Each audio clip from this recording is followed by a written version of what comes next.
حضرت لقمان حکیم رضی اللہ تعالی عنہ ارشاد فرماتے ہیں کہ ایک مرتبہ درندوں اور پرندوں میں کسی بات پر جھگڑا شروع ہو گیا۔ جھگڑا اس قدر بڑا کہ نوبت جنگ تک پہنچ گئی۔ دونوں طرف سے خوب مقابلہ ہوا، خوب بہادری کے جوہر دکھائے گئے۔ دوران لڑائی درندوں نے چمگادڑ کی قوم کو دیکھا کہ وہ جنگ میں حصہ نہیں لے رہے، لہٰذا درندوں نے چمگادڑوں سے کہا، ہماری طرف آ کر اپنے پر باندھو اور لڑائی میں ہمارا ساتھ دو۔ چمگادڑوں نے جواب دیا، ہم درندے تو نہیں، کیا تم نے درندوں کو اڑتے دیکھا ہے؟ ان کا یہ جواب سن کر پرندوں نے کہا، اے چمگادڑ کی قوم، ادھر آ جاؤ، شاید کہ ہمیں پتہ نصیب ہو جائے۔ انہوں نے جواب دیا، ہم پرندے تو نہیں ہیں، کبھی تم نے پرندوں کو بچے جنتے دیکھا ہے؟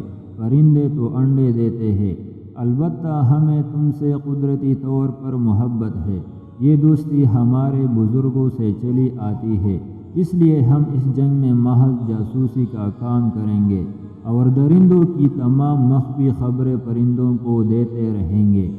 اس طرح چمگادڑ کی قوم نے پرندوں کا ساتھ دینا شروع کر دیا۔ اتفاق ایسا ہوا کہ تھوڑی دیر بعد پرندے مغلوب ہونا شروع ہو گئے اور شکست کھانے لگے۔ جب چمگادڑوں نے یہ منظر دیکھا تو انہوں نے پرندوں کی مدد کرنے کی بجائے درندوں کا ساتھ دینا شروع کر دیا۔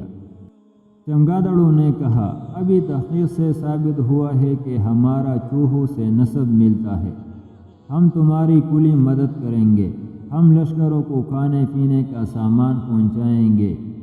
تھوڑی دیر بعد اچانک عقاب کی بروقت کارروائی سے پھر درندوں کا پلڑا بھاری ہو گیا اور میدان جنگ کا فانصہ پلٹ گیا، حتیٰ کہ پرندوں کو فتح نصیب ہو گئی اور درندوں کو شکست سے دوچار ہونا پڑا۔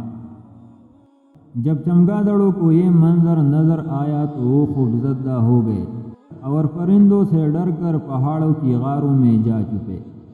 دن کو وہ نظر نہ آتے تھے اور شام تک وہ اپنا سایہ کسی کو بھی نہیں دکھاتے تھے۔ جب تمام پرندے آرام کے لیے آشیانوں میں چلے جاتے تو یہ چمگادڑ غدار اس وقت غاروں سے نکل آتے۔ یہی وجہ ہے کہ آج تک پرندوں سے ڈرتے ہوئے چمگادڑ رات کو جاگتے ہیں اور گھومتے پھرتے ہیں، جبکہ دن کو چپکے سے چپ کے سوئے رہتے ہیں، مباداً کوئی پرندہ دیکھ لے اور ان کی شامت آ جائے۔